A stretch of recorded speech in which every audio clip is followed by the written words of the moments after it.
শনিবার বিকেলে তামিলনাড়ু এবং পুদুচেরি উপকূলের মাঝামাঝিতে মহাবলীপুরমের কাছাকাছি স্থলভাগে প্রবেশ করার কথা ছিল ঘূর্ণিঝড় ফেঞ্জেলের, কিন্তু শেষ পর্যন্ত তা প্রবেশ করে রাতের দিকে।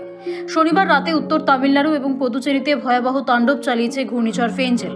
ফেঞ্জেলের সর্বোচ্চ গতিবেগ ছিল ঘন্টায় 90 কিলোমিটার। অনেক গভীর রাত পর্যন্ত ল্যান্ডফলের প্রক্রিয়া চলতে থাকে।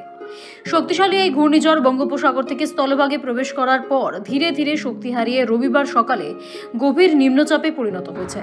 শনিবার থেকেই ফেঞ্জেলের বৃষ্টির সম্মুখীন হয় চেন্নাই এবং তার নিকটবর্তী জেলাগুলি। পাশাপাশি পন্ডিচেরিতে একই দৃশ্য দেখা যায়। যতই ল্যান্ডফলের সময় এগিয়েছে তত খারাপ হয়েছে আবহাওয়া। গত 30 বছরে একদিনের সর্বোচ্চ 46 সেন্টিমিটার বৃষ্টির সম্মুখীন হয়েছে পুদুচেরি। ফলে জনজীবন বিপর্যস্ত। চেন্নাইয়ে ফেঞ্জেলের প্রকোপে 3 জনের মৃত্যু হয়েছে। দুর্যোগের মোকাবিলা করতে তামিলনাড়ুর বহু স্কুল ও কলেজ বন্ধ রাখা হয়েছিল। আগে থেকেই ছোট পাম্প, নৌকো, জেনারেটর, মোটর পাম্প, গাছ কাটার শ্রমিক এবং অন্যান্য প্রয়োজনীয় বন্দোবস্ত করে রাখা হয়েছিল। সমুদ্রে যেতে নিষেধ করা হয় মৎস্যজীবীদের। দীর্ঘ সময় বন্ধ ছিল বিমান চলাচল।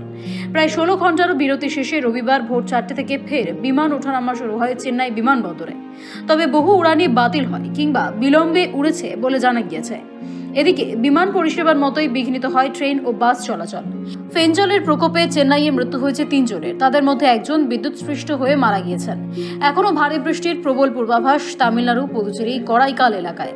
এই রাজ্যগুলিতে কোথাও কোথাও বজ্রবিদ্যুৎ সহ বৃষ্টির পূর্বাভাস। ভারী বৃষ্টির সম্ভাবনা রয়েছে সপ্তাহের মাঝামাঝি অন্ধ্রপ্রদেশ, তেলেঙ্গানা, কর্ণাটক, ইয়ানাম, রায়লসীমাতে। ভারী বৃষ্টি কেরলের মাহে এবং আন্দামান নিকোবর দ্বীপপুঞ্জে। এদিকে বাংলার উপকূলবর্তী জেলাগুলিতে ফেঞ্জলের প্রভাব লক্ষ্য করা গিয়েছে। ঘূর্ণিঝড়ের পরোক্ষ প্রভাবে বাংলায় উপকূলবর্তী জেলাগুলিতে শনিবার সকাল থেকেই মেঘলা আকাশ দেখা গিয়েছিল। দক্ষিণবঙ্গের কয়েকটি জেলায় হালকা বৃষ্টিও হয়েছে। তবে রবিবাসরীয় সকালে শহরে রোদ ঝলমলে আকাশের দেখা মিলেছে।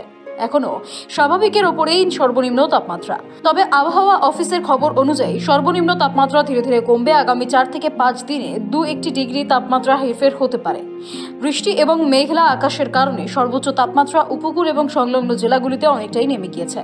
এদিকে বৃষ্টির জেরে চিন্তা বেড়েছে আলু চাষিদের। জমির মাটি ভিজে গিয়ে কাদা হয়ে গিয়েছে। যদি আবারও বৃষ্টি হয় তাহলে জমিতে জল জমে যাওয়ায় উপক্রমের সব জায়গাতেই।